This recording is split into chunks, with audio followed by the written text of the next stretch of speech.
I'm Maheen Nadeem, and I am from Pittsburgh, Pennsylvania. I graduated from Emory College for undergrad, and I am finishing up my medical degree at Case Western Reserve School of Medicine.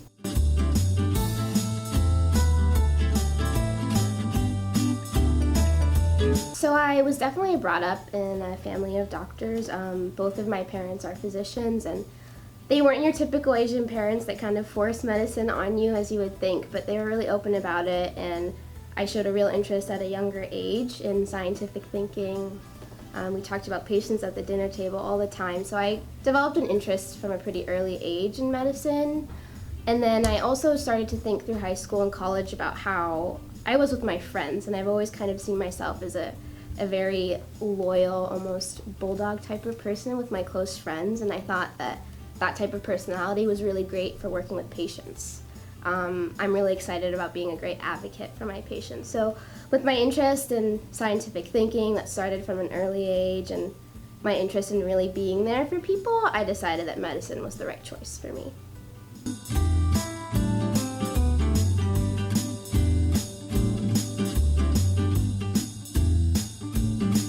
So when I came into college, I really tried to be open-minded about my major, especially because I heard that, it didn't matter what you majored in when you applied to medical school. So I tried out a lot of different things. I took an intro to philosophy class. Emory has a really great anthropology and human biology program as well. So I tried out some of these different classes my first year, away from science for a bit, but ultimately I realized how much I just loved science and I really preferred that in all of my classes.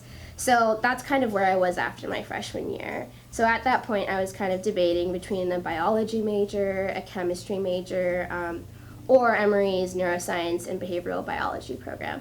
So after trying a few electives in the neuroscience and behavioral biology program at Emory, I was really intrigued by the awesome faculty that what is known as the MBB program at Emory. They have really great professors in that program, and I realized that this was the program that would challenge me the most as well. I'm really interested in challenging myself in classes, so that's what kind of led me to neuroscience and behavioral biology. It's also one of Emory's most unique programs, so I thought it would be a really great option for me, and I loved my major. So I really advise you to kind of take your time to think about what your major is and choose what you really want, because being able to enjoy your classes is important.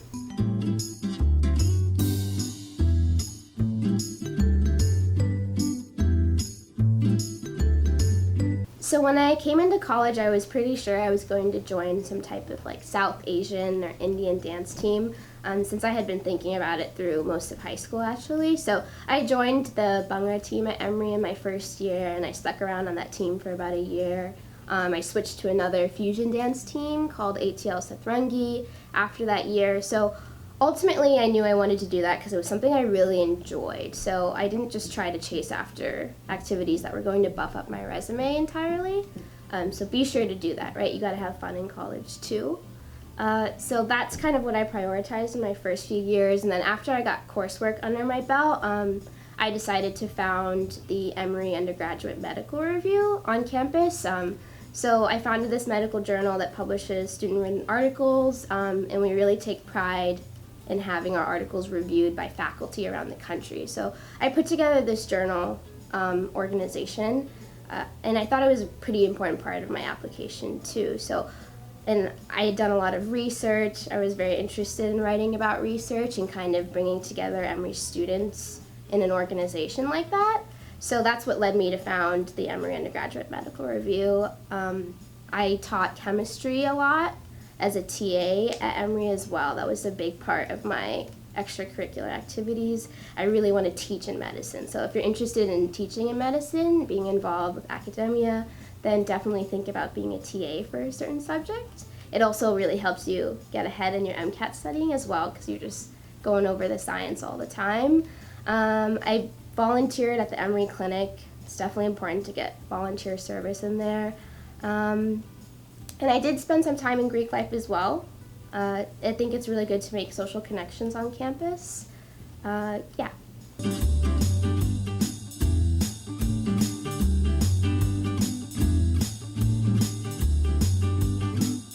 All right, so if you're interested in medicine, but you're kind of on the fence, you're unsure about it right now, my advice for you is definitely get out there and try to shadow a few physicians. And not just one, because physicians are very different. They're just as diverse as the rest of the human population. So I try shadowing at least 2 to 3 and try to see some different specialties, because what somebody does in family medicine is very different than what you might see in an operation room, right?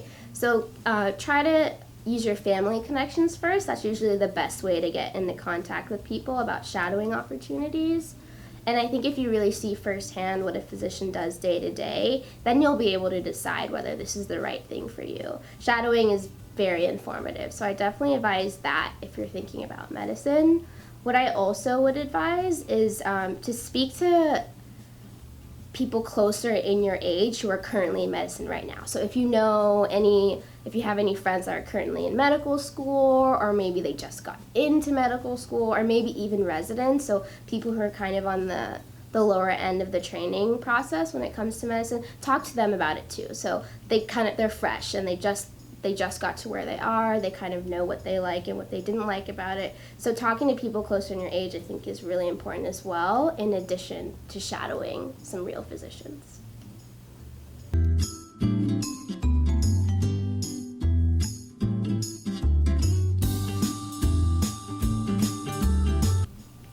So when I think about how I did on the MCAT and my preparation for it, I kind of think about 2 really important things that I think brought me success.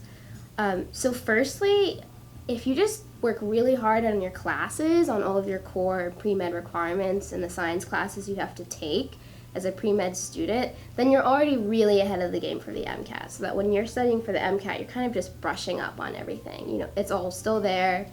It's a little bit dusty, but it's right there and it's easy to study. You're just reviewing a lot of material. So if a professor is pretty easy and getting an A wasn't too bad in that class, that might hurt you in the long run, right? Because you're going to have to do a lot more work to study for the MCAT. So I really valued taking difficult professors for all of my classes. Sure, that meant that I didn't get straight A's in all of my pre-med requirements, but I really felt so prepared for the science sections of my MCAT by choosing to take some more difficult professors that really challenged me. So honestly, coursework goes such a long way in how you do the MCAT. Don't shy away from upper level science classes, because those science classes will really teach you to critically think and analyze written scientific material, because that's how the new MCAT works now, right? Everything is passage based. You get very few open multiple choice questions. So learning how to read scientific material is really important for performing well on the MCAT.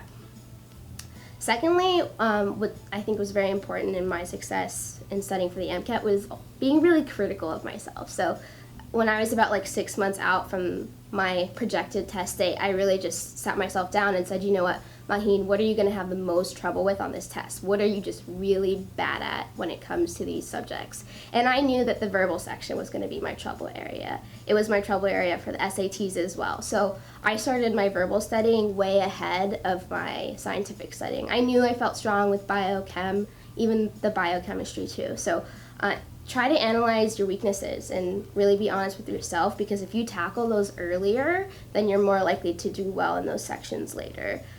Planning ahead is really important too. I think a lot of people wish that we could just tell them a time period or a certain amount of time that they should set aside for studying. But the truth is, everyone's different. I know people who have done wonderfully in just 6 weeks of studying and people who took 6 months of studying to get the same exact score. So being really honest with yourself and your abilities is important when it comes to studying for the MCAT. I used the Princeton Review materials for the 2015, the new MCAT, and I felt really great with those test materials. I also used the gold standard practice tests online. Those were really wonderful because they had really thorough explanations for all of the questions, which was really nice. It also covered a lot of terms when it came to the new sociology and psychology section, which I thought was very helpful because that was a new section for me and I was pretty worried about it, but in combination of the Princeton Review and the gold standard, I felt very prepared for that section. It was actually my best section, surprisingly.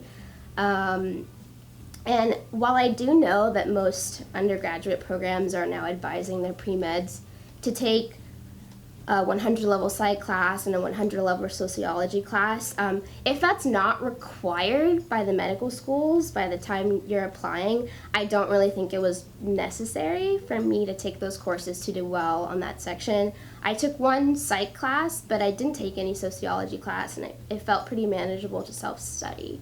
So don't worry about getting in that coursework if you can't.